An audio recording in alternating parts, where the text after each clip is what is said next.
Good evening, dear Kuwait television viewers, and welcome to another new episode of your weekly program, Kuwait in 30 Minutes. The English News and Political Programs Department has prepared a variety of reports that highlight the main events that have recently taken place across Kuwait. Our committed team of reporters is constantly engaged in numerous events with the objective of keeping you, dear viewers, aware of the latest information, regulations, and policies. Our aim is to help you obtain information on the latest developments at the local scene. So stay tuned for more coming your way this evening.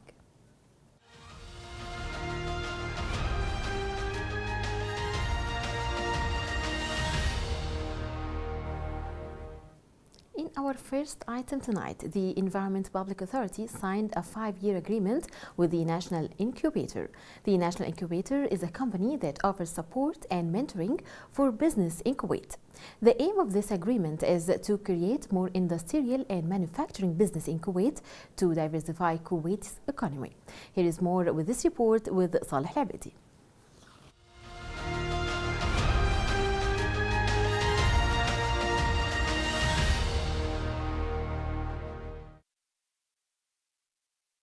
The Environment Public Authority signed a bilateral agreement with the National Incubator.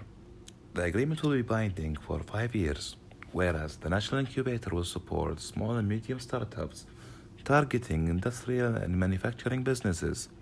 However, their sponsorship is not limited to industrial and manufacturing enterprises. We were very happy to sign a memorandum of understanding with the National Incubator, and this is going to take us for 5 years. Hopefully we can raise the awareness of small to medium businesses in Kuwait and tell them how to approach the industrial area in an environmental sector. So we need to raise their awareness of how to deal with their factories, what's the best outcome in the environment sector, and how to liaise with the public authority of environment to go ahead with their projects.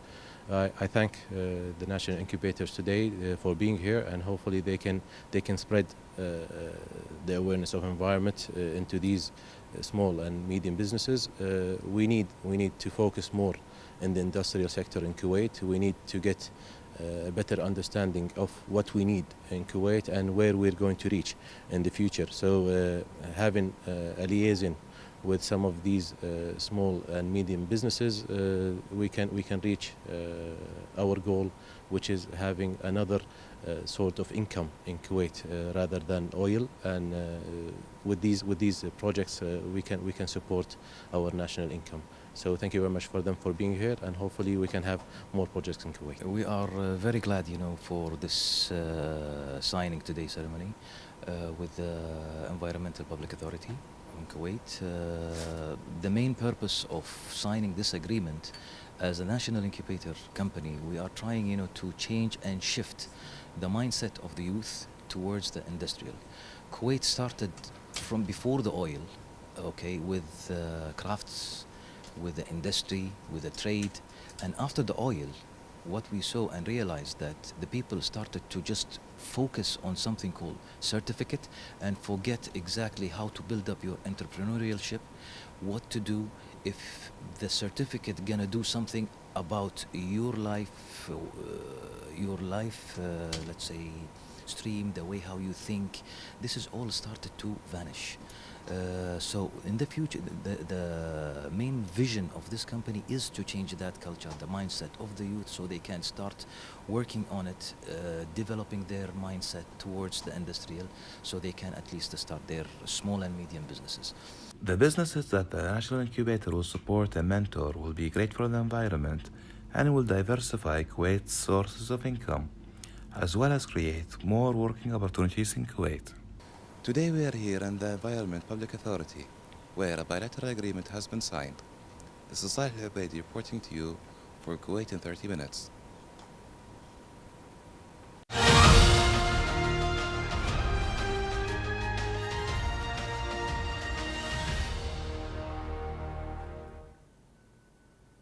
And coming up next, the Women Peace Pioneers Initiative hosted a lecture by Mrs. Samira Al-Gna'i talking about women's rights and roles in the modern society. The lecture was part of the 2019 WPPI program, which focuses on spreading awareness both locally and internationally. Here is more with this report by Saleh Al-Abedi.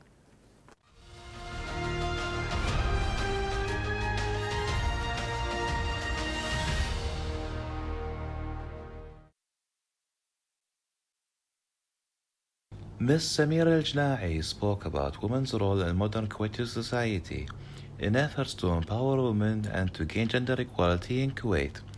The lecture was sponsored by the Women Peace Pioneers Initiative 2019 program and took place in the Kuwait Socialist Association. Today we are at Kuwait Socialist Association.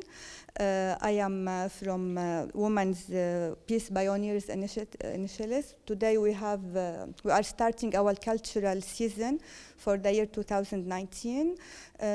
Today we have Ms. Samira Al-Qana'i. She's going to talk about some good values with the address of color your life with values. You know, as we are Women's Peace Association, our aim is to spread some nice morals, some peace between the women, to spread it in during peace or war. That's why we always plan to do some lectures like this to inform people, to let them know, to be aware for many things, to let the women join the society to do useful things. The Women Peace Pioneers Initiative is an organization established prior to the UN Security Council Resolution number 1325 concerning the role of women in creating peace. All members of this organization are volunteers who aim to create more peace in the world. Today we are here in Kuwait Socialist Association where Mrs. Samira Al-Jna'i is giving a speech. This is Saleh Al-Abedi reporting to you for Kuwait in 30 minutes.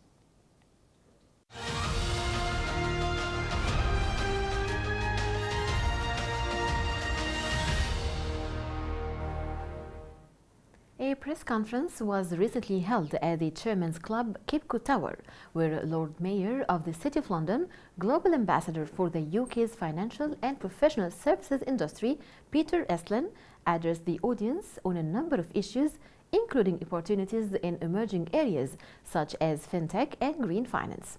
Lord Mayor further praised the friendly relations between the UK and Kuwait, which spans over 120 years of strong, friendly bilateral relations. As the UK prepares to leave the European Union, he further reiterated the underlying strength and depth of the industry in London and UK in general. Reporter Ghanwa Jabouri brings us more in this report.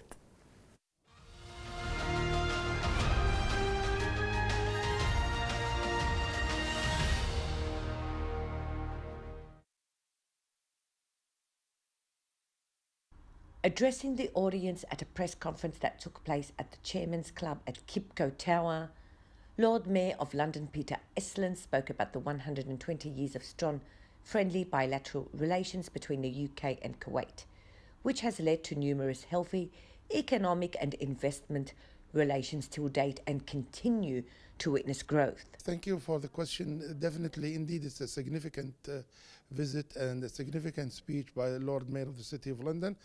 We were honored, pleased and honored to have Lord Mayor of the City of London today speaking to us at the Kuwait Banking Association. And he was talking to us, first of all, about the Brexit and the future of City of London as after the aftermath of the Brexit. That's one thing. The other thing also, he talked about the relation, the long-standing relation between Kuwait and the UK, and he mentioned, and we all know that this year, 2019, is the anniversary, 120 years anniversary of the treaty between the UK and Kuwait back in 1899, which this year we are celebrating 120. So it was a very significant visit and a very significant speech indeed. Touching on the Brexit issue, Lord Mayor noted that whatever the results, London will always be a global financial leader, and that the UK uses a sophisticated financial ecosystem, and that the UK has creative energy and is certain to witness further growth and sustainability in the future. Delighted actually to be joining the Lord Mayor, the 691st Lord Mayor of the City of London, to his visit to Kuwait. It's a really exciting time in our bilateral relationship. We're celebrating later this month the 120th year of our relationship with Kuwait, which goes back to 1899. So it's a relationship that has really stood the test of time. Trade between our two nations continues to grow. Trade last year stood at £3.5 billion sterling, and we have every intention that that number should grow further going forward. Both UK firms exporting to Kuwait, but also Kuwait exporting more to the UK. We see it very much as a partnership that we're very heavily invested in and want to grow further. As ambassador for the UK's business and financial services sector, I'm in the region to reaffirm and to celebrate really the long relationship, the 120 years that we have had between my nation and yours. And this year, more so than normal, as we have much to celebrate.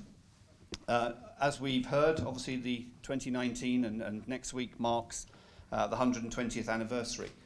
Lord Mayor further stated that we do not see Brexit as a challenge but as an opportunity to strengthen our partnership with nations outside Europe, such as Kuwait.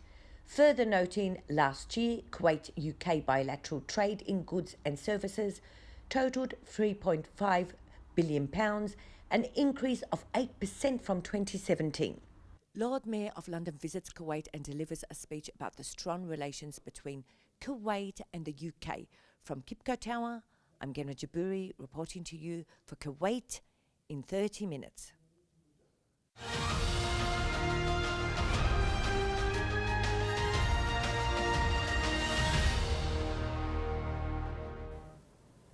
And in the coming report, the General Secretary of Kuwait National Council for Culture, Arts and Letters, known as NCCAL, Mr. Ali Al-Yawha, opened the main seminar for Al Grain Cultural Festival with the title New Media and Culture Crisis that hosted a large group of local and international experts.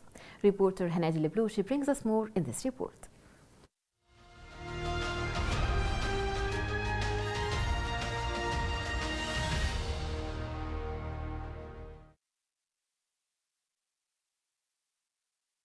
The General Secretary of Kuwait National Council for Culture, Arts and Letters, Mr. Ali Al-Yawha, attended today the opening of Al Grain Cultural Festival main seminar, entitled New Media and Cultural Crisis. Actually, we are in the Grain Festival, and our main activities here today in the Radisson Blue. We are negotiating our main lecture regarding to the new media movement. Actually, we are presenting multi activities regarding to the music, and many activities according to the or during Grain Festival, which started last week and end on 25th of this month. We are very grateful to see our friends who are coming now out of Kuwait and inside of Kuwait. We all happy to enjoy these activities. The seminar will extend for 2 days, containing various sessions dealing with different subjects related to the topics of the new media and its cultural and social effects, involving a group of local and international specialists. The Cultural Council of Culture and Arts of Kuwait, I can say, have played an important role in my personal life, because since I was a little kid, I used to follow the books and the magazines that was published by the council, and it was really not expensive, so it allowed a lot of young men and women in all over Arab world to follow what is happening in the world. They played an extremely important role in translating the literature, the culture, the philosophy, the history of the world from many different languages. And it gives us an opportunity to be connected to the rest of the world. So coming back here and be a protagonist in what is taking place here is really, for me, is really very important, and I'm really honored. The main seminar is one of the most important activities in Al Ghurain Festival, which intellectuals and interested wait every year to have the opportunity to gather, discuss, and exchange experiences. 25 years of culture, 25 years of serving the culture community. From Radisson Blu Hotel, this was Hanadia Al-Blushi reporting for Kuwait in 30 minutes.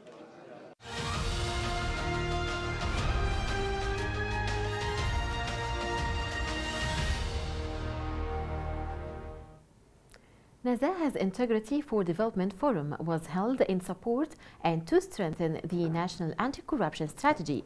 Following the opening ceremony, the forum took place at the Jabr al-Ahmad Cultural Center, where global organizations and members of relevant local entities were present.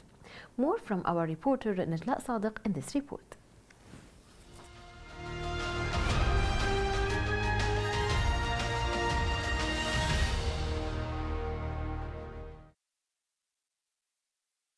Kuwait Anti-Corruption Authority, Nazaha, in collaboration with the UNDP, organized a forum titled Integrity for Development under the high patronage of His Highness the Emir, Sheikh Sabah al-Ahmad al-Jabr al-Sabah, which took place at the Jabr al-Ahmad Cultural Center following the inauguration at Bayan Palace by His Highness the Emir. The forum aims to strengthen the national anti-corruption strategy, where attendees included senior and expert representatives from local and international organizations, participants, and distinguished guests. When we look at the region, there are all sorts of challenges for a variety of different countries. And so culturally and otherwise, it seems to me that the Emir has a commitment to try and deal with corruption. And it's important to understand you're never going to end corruption, but you want to control it so that it has the least amount of impact on the average citizen. And it seems to me that NAZIA, the new Anti-Corruption Commission, really is dedicated to doing exactly that. Well, we're really honored and thrilled to be here and also to hear about the new anti-corruption strategy. I must say I haven't read it, but I'm looking forward to do it, to see what it is there, what Kuwait has planned to implement in the coming years. It's really a welcome thing, and it's really momentous because it's the right time to do such a thing. It's the right time to do that effort, and should be definitely commended.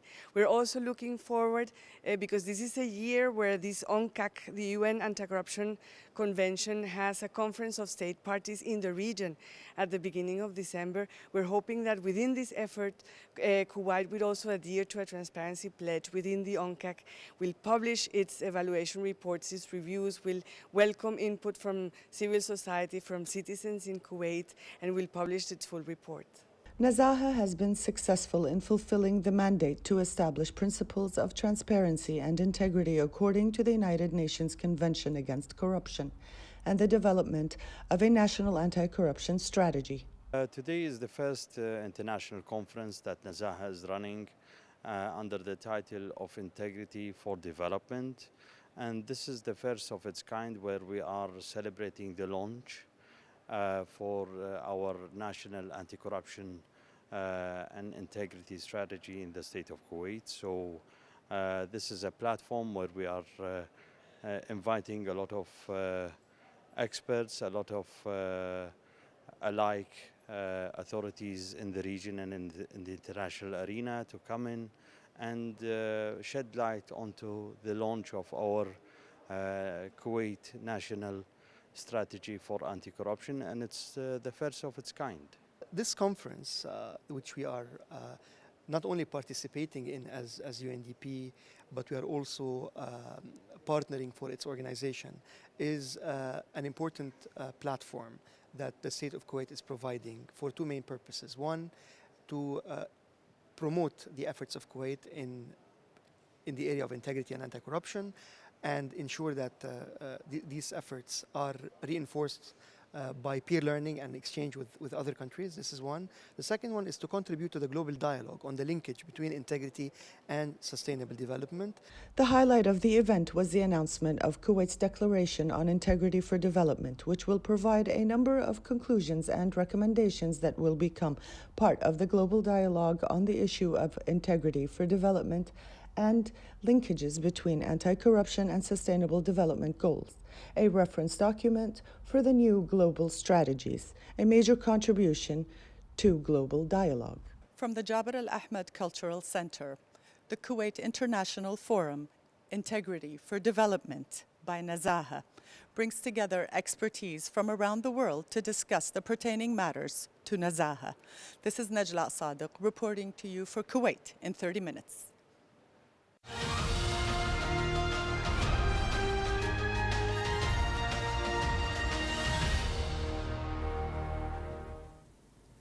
And in relevant subject, the Kuwait International Conference on Integrity for Development was recently launched at the Sheikh Jabr al-Ahmed Cultural Center, where many organizations have participated to contribute to the development plan of Kuwait for the year 2035. The fourth session was titled Transparency and its Role in Enhancing Citizens' Trust in State Institutions. Here is more with this report prepared by Saleh Labidi.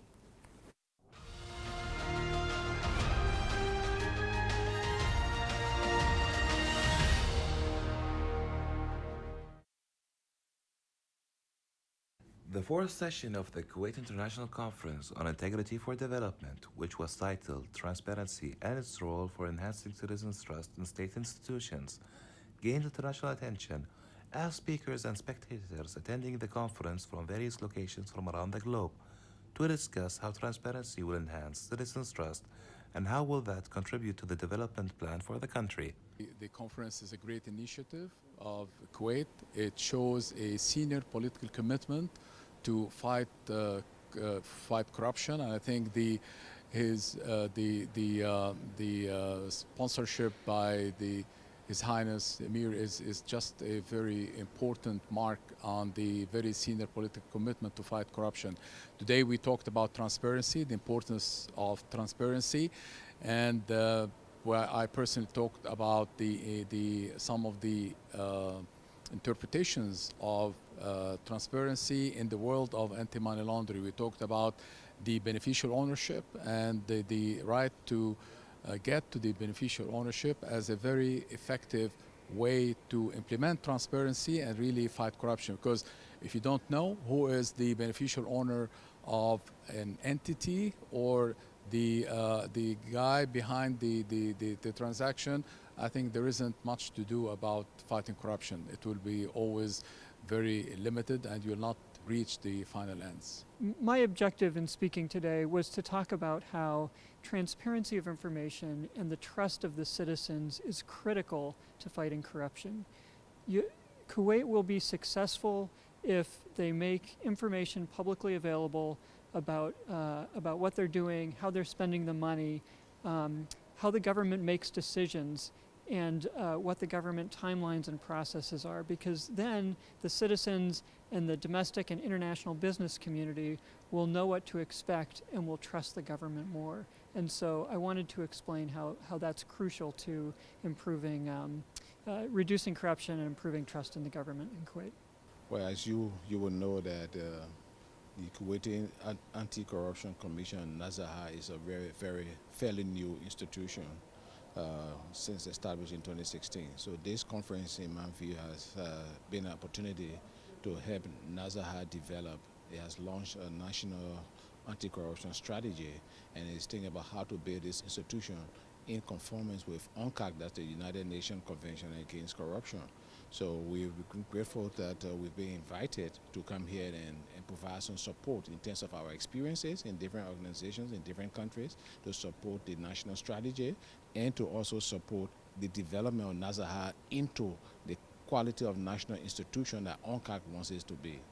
So the team is basically development with integrity and accountability and transparency. The discussions are being skewed towards these different things: how to develop, how to ensure integrity in developing anti-corruption institution, conducting investigation, and also ensuring that the public is informed adequately in terms of what corruption is, how to combat corruption, and how to provide some level of prosecution in terms of accountability for people who are engaged in corrupt practices. The speakers pronounced that without transparency, performance simply cannot be monitored, which will lead to development issues as well as an increase in corruption. Today we are here for the Kuwait International Conference titled Integrity for Development, which took place in Sheikh Jaber Al Ahmed Cultural Center. This was Sahil Ubaidi reporting to you for Kuwait in 30 minutes.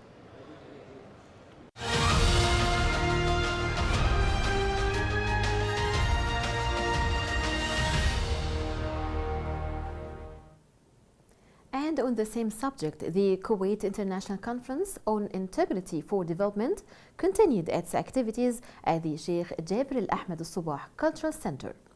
But this time, the fifth session of the conference was titled Current State of the Indicators on Integrity and Corruption and the Way Forward. More details in this report by Saleh Al-Abidi.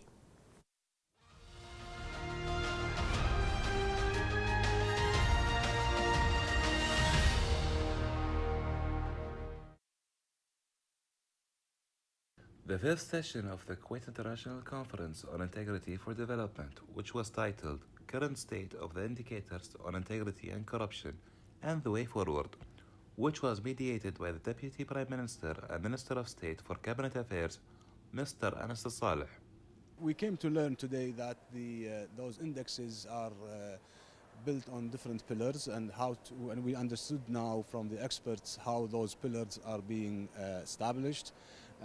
I think we as a government have done efforts to actually fight the corruption and to raise the anti-corruption efforts towards fighting this corruption. If it's available, no one is protected. Everyone should be. Everyone has a connection to any corruption behavior has to be dealt with through the appropriate laws. We came to understand also that those anti-corruption indexes do reflect our effort do reflect on those indexes in 2 years' time to come. So all the efforts that has been done will not necessarily appear on the indexes in the coming year or two. Well, you know that yesterday the national strategy of Kuwait to fight corruption has been launched and signed by His Highness the Emir in a very big ceremony in the Bayan Palace. And after that, several sessions were conducted, and there were present many people of high rank in the United Nations, Europe, and different organizations, even from South Korea, also France, best practices. It was wonderful. It was a great experience for someone like me who's been, into indicators and indices and have been working with corruption perception index, for example, which is very important. For Kuwait, it's been very important to improve its performance in corruption perception index. That indicator, last time, Kuwait was ranked like 85. 85 is very, very bad, okay?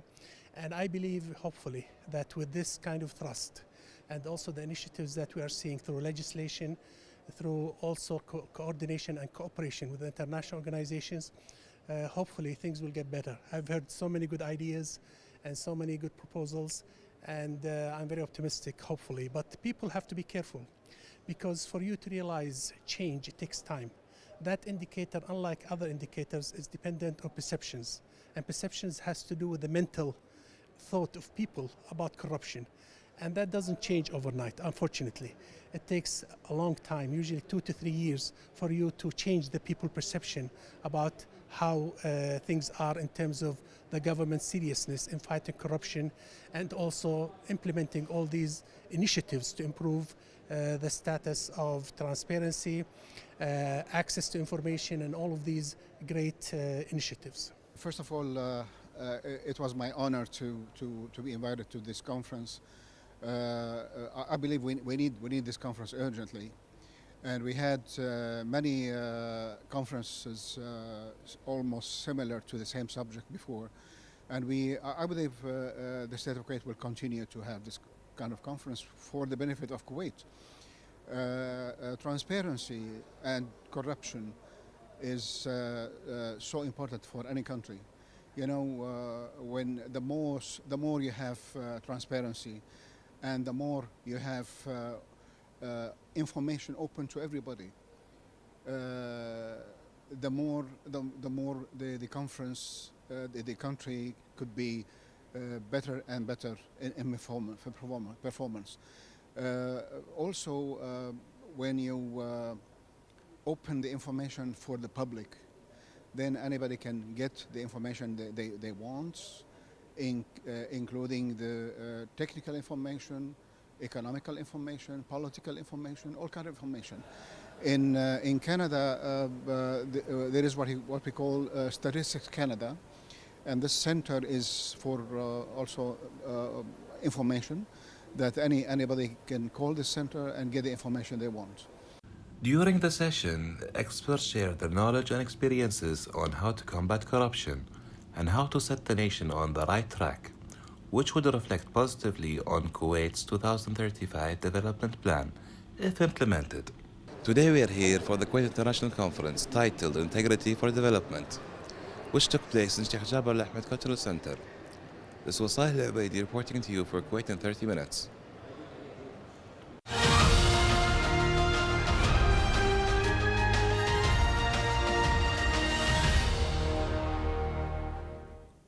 Well, this brings us to the conclusion of tonight's episode of Kuwait in a Week. We hope to see you again same time next week. Our highly dedicated team of correspondents is constantly out in the field, searching for reports that matter most to you. Thank you for joining us tonight, and see you next week with more exclusive and entertaining reports. Have a good night.